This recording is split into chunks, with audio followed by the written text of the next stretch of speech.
getting committed to yourself in bad lighting, with bad hair and no makeup and bad outfit. Just all the bads. It's a nice camera though.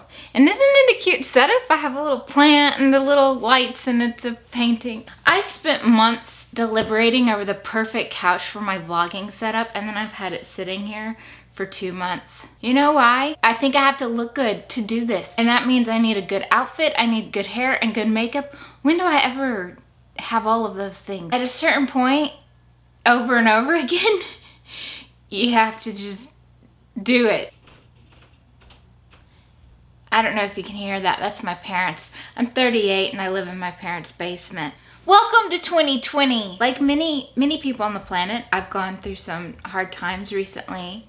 Mine are unique to me, my own personal story. Do I have to tell you about them? I really don't want to tell you about them.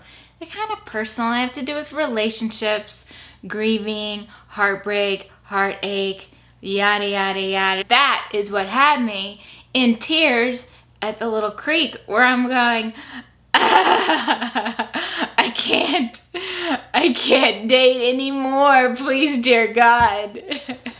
I mean, I do want to date more, but like, just give me one. I can't go through this process. It's just, my heart was just exhausted. Why am I still holding this? Now I have to hold this little thing for every shot, unless I show you me taking it off, okay? Is that gonna be entertaining? Da, da, da, da, taking the pillow off my lap so it doesn't need to be in the shot anymore. Woo!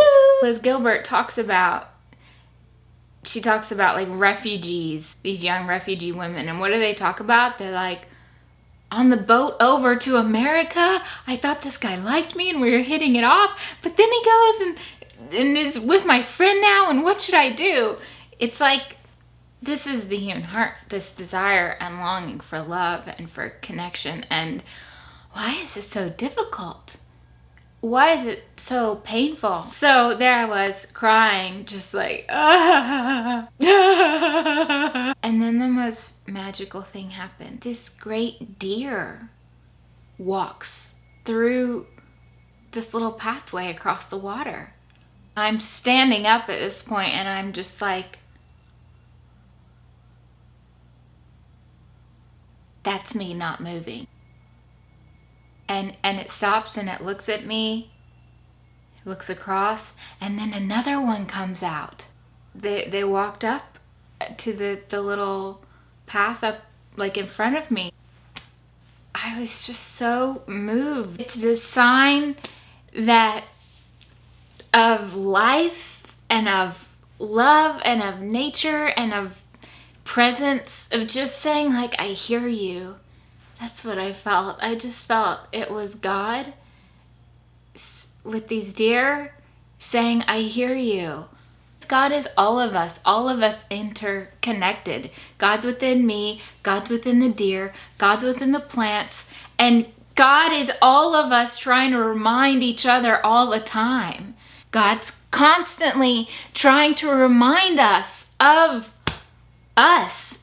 God that is us, and of divine love. Am I gonna put this on YouTube? You know, this is actually what I really do believe and what I really do care about.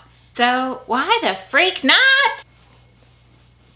It just felt like this moment, like if you've ever seen the double rainbow video, where it's such a blessing to witness it. It was like snapping me out of only seeing the pain story and only being in that, and just seeing the absolute magic of life and of this universe and of the presence and magic within nature. And as I walked away, it just stayed with me. It's just this reminder that the divine is right there, and we can call out for support. So then, okay, it keeps going. I keep walking and I leave and I'm walking out of the park, and then I'm about to walk on just a regular little street. 3 deer come bouncing down the street. They're literally running down the street. And then they run all the way to the edge of the end of the park. And there's another guy down in the like grass, and he's walking his dog, and we both just stop and we're just like, what? I've never seen deer just run down the street. Ah, again, I was just like, ah. For me, it was God, the divine. Those words are big. Maybe I'll talk about those in another video. But the divine reminding me of the love that I'm seeking so deeply. It's on earth with other humans. It's a reflection of that deep, deep relationship with the divine. That's what I'm truly seeking in my heart, is that reminder of that love and of that relationship with that mystery. And so since I had been putting off doing my creative thing, and then the divine gave me that gift, it was like, okay, now you go, you've got something to talk about. Sit your imperfect butt down and share this little story.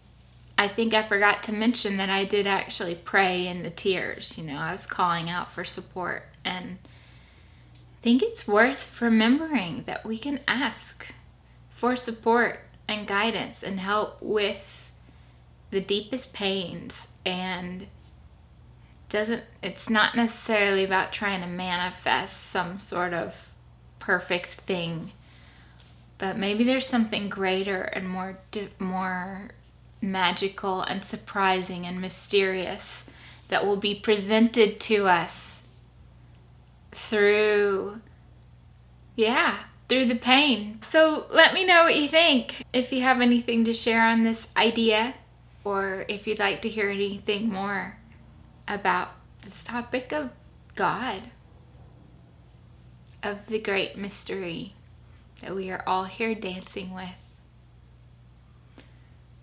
Okay, thanks for tuning in. Bye.